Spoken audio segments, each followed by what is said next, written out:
Você falou, Alex, um pouquinho do Paulo Nobre e do Gagliotti, né? E a gente sempre bate aqui na tecla que um dos principais méritos do Palmeiras nos últimos anos é a manutenção da governança, né? Às vezes o que acontece numa associação, tem um presidente, ali uma gestão que tem uma forma de pensar, aí vem a eleição, entra um outro presidente com uma cabeça totalmente diferente, muda a forma de gerir ali o clube, aí o clube acaba tendo seus altos e baixos. O Palmeiras ele não passou tanto por isso, né? Teve uma manutenção de governança muito interessante. Eu queria que você fizesse um comparativo, né, entre ali a gestão do Paulo Nobre, como você falou, pegou o time numa situação complicadíssima, ali deu o pontapé inicial da reformulação. O Gagliotti, que eu, sendo corintiano, não acompanho tanto o noticiário palmeirense, mas eu vejo ele sendo muito menos falado do que ele deveria, porque ele foi um baita presidente também. E agora com a Leila, se você tivesse que fazer um comparativo entre os três. Eu já falei algumas vezes que, na minha opinião, o maior presidente que o Palmeiras teve, pelo menos desde que eu nasci, foi Maurício Gagliotti. Mais que o Paulo Nobre. Reconheço que o Paulo Nobre foi o mais importante, Uhum. porque por conta do que eu já falei, ele Uhum. pôs o dinheiro, ele foi O o risco que ele responsável assumiu, pelo né? risco que ele assumiu, ele arriscou muito, né? Ele arriscou muito por bem e por mal, porque no primeiro ano, para quem não se lembra, que foi 2014, seria a responsabilidade dele um terceiro rebaixamento do Palmeiras. O Palmeiras não caiu por um triz, porque teve um dos piores times da sua história, e na época eu lembro que ele fez questão de, assim, já tinha o dinheiro para colocar no clube, ele foi colocando o dinheiro dele, mas ele não cuidou do time. Uhum. Faltou cuidar do time. Ele tinha uma visão futurista, ele tinha uma visão de planejar, de tornar o clube saudável, porque ele pegou realmente o clube arrombado financeiramente falando, mas ele foi quase que inconsequente, porque pensando no ano seguinte, ou nos 2 anos seguintes, ele meio que abriu mão do primeiro ano. Mas ele abriu mão de uma maneira muito exagerada. Foi no limite. O Palmeiras, na última rodada, escapou do rebaixamento e merecia cair, porque o time era muito ruim. Esse de 14 era muito pior do que os dois times que caíram, em 2002 e em 2012. Já ouvimos isso de alguns Sim, convidados aham. aqui, né? O de 14 era muito ruim. Foi o time que mais me fez ter aflição. Não tinha um jogador bom, cara. Assim, era horrível. Era horrível o time de 2014. Tinha o Valdívia. O Valdívia que salvou o Palmeiras em alguns jogos. Mesmo machucado, ele entrou Uhum. assim, e na época eu critiquei muito. Falei, gente, o Palmeiras vai cair. Paulo, faça alguma coisa. Assim, então não caiu. Então ali, assim, ufa, não caiu. Mas beleza. Aí 2015 foi quando começou a era de ouro do Palmeiras até hoje. Uhum. E quando ele trouxe o Alexandre Matos, foi para bagunçar o mercado. Né? O Alexandre Matos tem essa característica, né? Ele dá carta branca para ele, um abraço. Ele compra o mundo, se for possível. E o Paulo Nobre dando carta branca com dinheiro, claro. Mas assim, o Maurício Gagliotti, quando ele pegou o Palmeiras do Paulo Nobre, ele foi muito inteligente, porque ele conseguiu pegar as coisas boas que foram deixadas pelo Paulo Nobre e teve uma capacidade de, de equilíbrio fantástico, porque ele manteve a parte boa dos investimentos, de qualidade de elenco, ao mesmo tempo, isso mais de um aspecto interno, que talvez não passe muito para o torcedor, porque ele não era muito de dar entrevista, não era muito de falar. Ele era um cara que cuidava muito da parte humana, ele é um cara que cuidava muito do relacionamento entre as pessoas, isso era muito saudável internamente e tornava o Palmeiras muito forte também. Tanto é que ele foi o presidente da pandemia. Uhum. E acho que foi um dos poucos clubes, talvez o único, que não mandou um funcionário embora, não mandou uma pessoa embora. Se não me Mesmo com as engano, coisas... chegou a aumentar o salário dos funcionários Então, durante a pandemia. e era uma coisa quase impossível, porque ninguém ia trabalhar, ninguém saía de casa naquele momento, naquele período. E ele teve essa preocupação, às vezes, de até arriscar uma parte financeira, enfim, mas eu acho que isso também interfere na minha avaliação de considerar o Gagliotti o melhor, além dos resultados de campo. Porque, por conta de tudo isso, ele ainda conseguiu ser campeão, foi campeão paulista, campeão brasileiro e 2 Libertadores. Né? As 2 Libertadores. Uhum. Então, para mim, isso já basta, porque são os 2 maiores títulos dessa era, Uhum. com o componente humano que eu falei, né? E entregou para Leila Pereira um Palmeiras redondinho. redondinho. E como ela e ele sempre tiveram um bom relacionamento, tanto é que dura até hoje, não tanto como era antes, mas eles continuam aliados, o Gagliotti com a Leila, então foi fácil para a Leila, ou menos difícil, começar uma gestão como presidente. Até então ela era só a patrocinadora, mas já era, né, já gostava de aparecer, né, a famosa blogueirinha, né, gostava sempre de postar, de aparecer, oi gente, não sei o quê. Mas ela como presidente, ela pegou já a coisa já feita, só para ter uma sequência. O mérito dela é ter dado sequência, não ter... cheguei, vou fazer do meu jeito, vou trocar tudo. Não, ela manteve, né? Manteve a base, manteve o que estava dando certo, não tinha por que mexer, e foi só colocando os pontos dela aí no aspecto de gestão, de organização. E aí, legal, tocou o barco e tá indo. E aí entra nessa parte também pessoal, que eu acho que ela peca no relacionamento com o torcedor, com declarações indevidas, infelizes, postagens. Então, misturando tudo isso, acho que o Gagliotti teve um mérito maior, no meu ver, né? A análise é minha, cada um tem a sua opinião. A maioria fala que o Paulo Nobre foi o maior, e eu respeito, porque realmente ele foi o precursor de tudo isso, mas eu faço uma análise um pouco mais profunda dentro do conhecimento, das informações que eu tenho de dentro, né? A Leila, no aspecto político do Palmeiras, ela é quase que uma ditadora dentro do clube, né? Tá comigo, beleza, não tá comigo, é meu inimigo. E impõe uma série de restrições, de bloqueios, de tratamentos diferentes com pessoas que não a apoiam, e é rude, assim, lá no âmbito interno, né, do Conselho Deliberativo, coisas que os conselheiros teriam direito, por exemplo, de ver balancete, de ver análise, de ver documentos, ela não permite, ela não deixa, ela bloqueia. Então, são coisas que às vezes não passam muito para o torcedor, que as pessoas não sabem muito, mas que, como a gente tem um pouco mais de relacionamento interno, de informações, são coisas que me pegam um pouco para avaliar cada gestão, cada pessoa.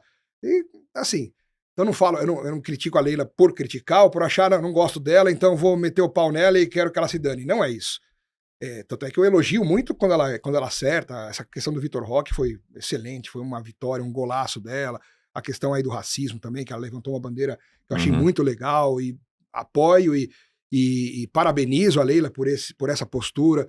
Então, se engana quem acha que eu tô aqui ou nos meus trabalhos para só falar mal, não gosto dela e pronto, e quero o mal dela. Não, eu falo pensando como Palmeiras. E o lado pessoal conta porque ela é uma pessoa, não é uma máquina. Então, os comportamentos também são avaliados quando a gente dá uma opinião. E no caso do Maurício, ainda tem a cerejinha do bolo, que foi ter achado o Abel, né? Mais essa, né? É um cara que tava fora do radar de todo cara, mundo, e aí se tornou muito possivelmente o maior técnico da história do clube, né? Sim, pra mim já é. E antes de entrar no Abel, acho que só puxar um gancho que você estava falando, né? Eu acho que é muito legal ver o Paulo, o Maurício, a Leila, cada um com seu perfil, cada um numa circunstância, mas via de regra, a análise que eu faço, a gente falou muito disso aqui, né? São 3 baita gestores que colocaram o Palmeiras num nível de relevância no mercado brasileiro e até global. E dando inveja pros outros. Exato. Não tem jeito. E aí a pergunta que eu queria te fazer é de sair um pouco de Palmeiras, pela sua experiência aí de 30 anos no mercado, hoje você enxerga algum clube com a capacidade de gestão, organização similar à do Palmeiras e gestores com a capacidade similar à da Leila, do Maurício, do Paulo? Eu acho que as SAFs, com o passar do tempo, talvez nos mostrem com mais clareza isso, porque vai chegar para o futebol brasileiro um pensamento muito mais profissional do que passional. Quando você tem só dirigentes amadores, foram formados no clube dentro de uma paixão e da política interna do clube, é mais difícil você ter todo um trabalho profissional para construir gestões desse nível. Então, por exemplo, imagino que o Bahia seja um potencial daqui a um tempo para ter essa estrutura e para ter qualidade de gestão como é o Palmeiras. O Red Bull Bragantino tem uma desvantagem, que é a falta do torcedor. Né? Quem torce pro Bragantino? Nem a população de Bragança Paulista torce. Deve ter pouquíssimos torcedores que acabaram abraçando o Bragantino como time. Então não dá. Então isso dificulta um pouco mais. Você pode ter uma gestão legal, o Red Bull é uma estrutura enorme no mundo, né? E na Alemanha, enfim. Mas para o Brasil, para nossa realidade, acho que por mais que seja direitinho, falta a força da massa para levantar Uhum. e ter esse conjunto todo. O Flamengo, eu vejo que, justamente ao contrário do Red Bull, a grande massa Uhum. flamenguista faz parte dessa coisa que o Flamengo consegue fazer. E acho que vai um pouco também no ímpeto, na paixão e aí o dinheiro entra, porque é muita gente, a visibilidade é muito grande, então as empresas Uhum. também procuram essa visibilidade.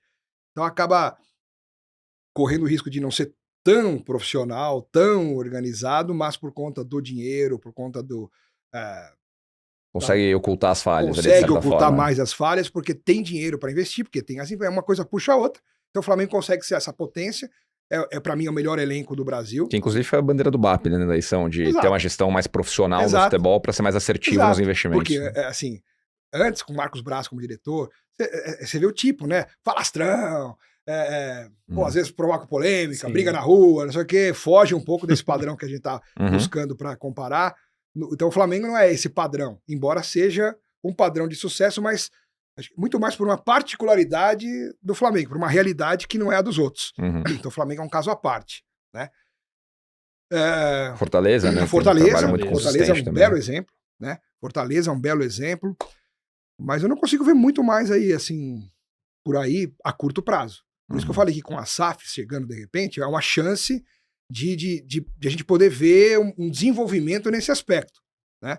Que o Palmeiras já conseguiu e que esses times têm possibilidades de conseguir. Até o Botafogo, eu acho que já virou várzea, assim, sabe? O John Textor, para mim, é muito mais um fanfarrão do que um cara que pensa numa estrutura, sabe? Já começou a falar, não, que eu vou fazer do meu jeito, não sei o quê, quem disse que eu quero, blá, blá.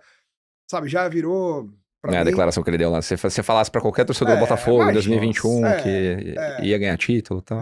então assim, sabe? Não é aquilo que eu imagino como algo ideal. Uhum. Então é por aí. Legal. O Sheik, né, do Paris Saint-Germain, ele falou, né, um cowboy, né? É Então, um cowboy. tem Foi engraçado aquele vídeo. vai ser uma lá. rivalidade boa no Mundial, né? O Paris Saint-Germain contra Tipo, quem é você, né? Botafogo. O que você entende disso aqui, né? Ô, Alex, só pra amarrar um pouquinho ali aquela situação da Leila, a gente tá falando muito de gestão aqui. E como o Pedro falou aí, 3 meses aí do novo mandato da Leila, né, se completando agora. Você acha que ela mereceu a reeleição? Acabou merecendo, né? Acabou merecendo porque... Primeiro porque não tinha como ela perder. Então, já era uma pedra cantada desde o começo. Eu acho que o único candidato que poderia ter chance de rivalizar com a Leila numa eleição seria o Paulo Nobre, mas que ele abriu mão da política do clube. Ele deixou de ser conselheiro, só não deixou de ser sócio porque acho que ele é sócio remido, então acho que isso não perde. Mas ele abandonou o Palmeiras politicamente falando. Ele preferiu curtir a vida, curtindo a vida doidado, rodar o mundo com o dinheiro que ele tem que não acaba nunca e virar um torcedor, né? Foi o que ele quis fazer. Mas ele... isso eu critico nele, porque eu acho que como um presidente vitorioso, e como ele ama o Palmeiras de fato, eu acho que ele não precisaria ter abandonado por conta de uma frustração que ele teve na chegada do Gagliotti. Foi aí que teve o rompimento. Uhum. Ele imaginava que ele iria fazer parte da gestão do Gagliotti, mas do jeito que ele queria, não do jeito que o presidente queria. Uhum. E ele não pode impor para o presidente aquilo que ele quer, né? E aí o Gagliotti falou, não, vai ser do meu jeito, porque eu que sou o presidente, eu vou construir aqui uma gestão, não quero que imponham nada, né? E acabaram rompendo, e aí por isso ele foi embora. Tá bom, então vou pegar minha bola e vou para casa. Meio assim, meio mimado, assim, um pouco. Então, eu achei ruim isso para a política do Palmeiras, porque se o Paulo Nobre tivesse continuado ali, ele tinha um apoio muito grande no conselho, no clube, por conta do que ele fez, né? Até por ter sido responsável por trazer a Leila para dentro do Palmeiras, a Crefisa, depois eles brigaram também. E acho que seria o único cara que poderia bater a Leila. Poderia construir uma base dentro do clube para poder concorrer a uma eleição. O Palmeiras não tem um líder oposicionista hoje dentro do clube capaz de vencer um sistema que foi construído aos poucos pela Leila dentro do clube, sabe? Quem tem muito dinheiro tem muito mais facilidade para fazer as coisas, né? Não quero ser leviano para falar que ela comprou os votos, porque isso seria coisa baixa para falar. Mas o dia a dia, ao longo dos tempos, pavimentou esse caminho dela para ser imbatível lá dentro, né? Então, com eventos, com pizzadas, com jantares, com tudo bancado. Então, por isso que eu falo da questão do dinheiro. Não é que ela comprou as pessoas, ó, Uhum. 10 reais e vota em mim, não. Mas ela foi construindo esse apoio dentro do clube com benesses, com sabe, foi construindo, foi pavimentando. E Uhum. aí não teria como ela perder. E como já vem de um período vitorioso, né? Ela não ganhou a Libertadores, mas ganhou outras coisas, enfim. Acho que era normal uma continuidade, era justa uma continuidade, como ela não pode mais concorrer depois, então acaba daqui a 3 anos, e aí o que for feito vai ser avaliado, tomara que dê certo.